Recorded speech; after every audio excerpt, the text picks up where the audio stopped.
Bulldog families. My name is Miss Monroe and I will be your first grade teacher this year.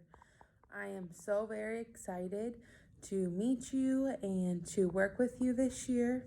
I have been teaching for 2 years. This will be my first year in first grade. We have lots of fun activities planned for you.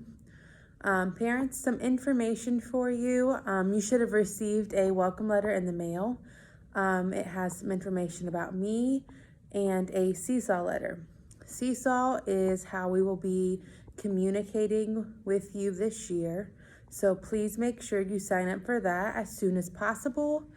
I will be able to send out group messages, individual messages, and things like that. You will also be able to see some of your students' work that we are doing in class. There will be a supply drop-off. When you drop off your students' stuff, please make sure everything is labeled with your student's name on it.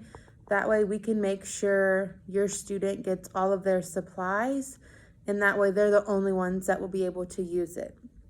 Students will be keeping all of their own supplies either in their desk or their lockers, and we will take care of that when they get here.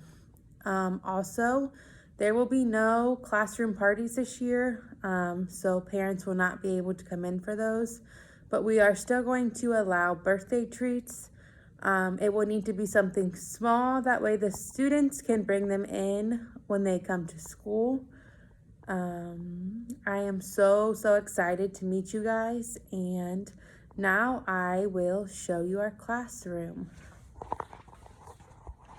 So, on your desk, you will see some folders, some Play-Doh, your books, math books, a whiteboard.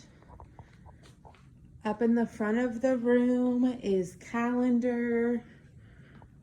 We will get to use some flexible seating this year. In the back of the room is our awesome dog work, which we will talk more about when we come. On this shelf right now, I'm working on putting together your math toolboxes. This will be our reading group area. This up here is your carpet area. We will be reading stories together. As you can see, I have already gotten some of our books out that we will be using on the first day of school. I am so excited to see you in just a few days. Please enjoy the rest of your summer, and I will see you on the first day of school.